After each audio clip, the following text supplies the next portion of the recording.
Bonjour! De nos jours, avec l'essor du numérique et de la digitalisation, j'imagine que tu as déjà utilisé les services de mobile money ou WhatsApp. Alors cette vidéo peut littéralement t'éviter de perdre ton argent aujourd'hui. Aujourd'hui, nous allons plonger au cœur d'une menace silencieuse mais massive qui touche des millions d'Africains au quotidien, les arnaques numériques. En Afrique, la cybercriminalité ne s'attaque pas uniquement aux grandes entreprises ou aux institutions publiques. Elle vise avant tout les citoyens ordinaires avec des méthodes simples, peu techniques, mais redoutablement efficaces. Un SMS, un message WhatsApp ou une publication Facebook peut suffire à vider un compte mobile money, à voler des données personnelles ou à compromettre un téléphone. Dans cette vidéo, on va analyser des cas réels, comprendre pourquoi ces arnaques fonctionnent si bien et surtout comment éviter de tomber dans ces pièges. Le premier piège à connaître absolument, c'est l'arnaque au mobile money.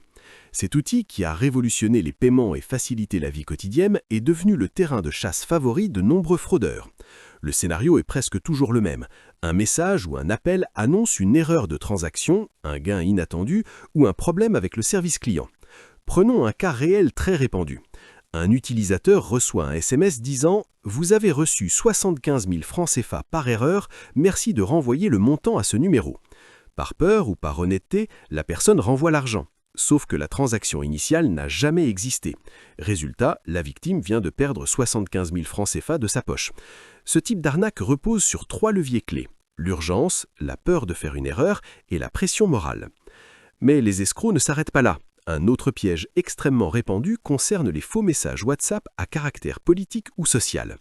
Tu as peut-être déjà vu passer des messages affirmant que le président va donner 20 000 francs CFA à chaque citoyen pour Noël ou pour les fêtes de fin d'année. Le message contient un lien et explique que pour bénéficier de cette aide, il faut absolument partager le lien dans au moins 5 groupes WhatsApp ou l'envoyer à 15 contacts. Ce mécanisme est très dangereux car il joue à la fois sur l'espoir, le contexte social et la confiance envers l'autorité. En réalité, aucune aide officielle ne fonctionne de cette manière. Ces liens servent soit à collecter des données personnelles, soit à installer des malwares, soit à rediriger vers des pages frauduleuses. Le partage massif permet aux escrocs de toucher des milliers de personnes en quelques heures sans dépenser un seul franc. Un autre fléau très répandu cible directement les chercheurs d'emploi, les faux recrutements en ligne. Dans un contexte de chômage élevé, l'annonce d'un emploi rapide agit comme un déclencheur émotionnel puissant. Ces annonces circulent sur Facebook, WhatsApp ou via des sites qui imitent des agences officielles. Elles promettent un salaire attractif mais demandent des frais de dossier ou des frais d'inscription à payer à l'avance. Les cas réels sont nombreux. Des jeunes paient entre 5 000 et 25 000 francs CFA pour un emploi qui n'existe pas. Une fois l'argent envoyé, le recruteur disparaît. L'escroquerie est pensée pour être répétée sur des centaines de victimes avec des petites sommes difficiles à retracer. Au-delà de l'argent, certaines arnaques visent directement la confiance entre proches, notamment à travers l'usurpation de comptes WhatsApp. Le principe est simple mais redoutable. Un pirate prend le contrôle d'un compte d'une personne, souvent en récupérant un code de vérification par tromperie. Ensuite, depuis ce compte piraté, il envoie des messages à tous les contacts. Le message est presque toujours un appel à l'aide urgent. « C'est moi, j'ai un problème, peux-tu m'envoyer 15 000 francs CFA rapidement ?» La victime, pensant aider un proche, envoie l'argent sans se poser de questions. Pendant ce temps, le véritable propriétaire du compte est totalement bloqué, incapable d'alerter ses contacts. Les faux concours et les faux dons sont un autre piège très efficace.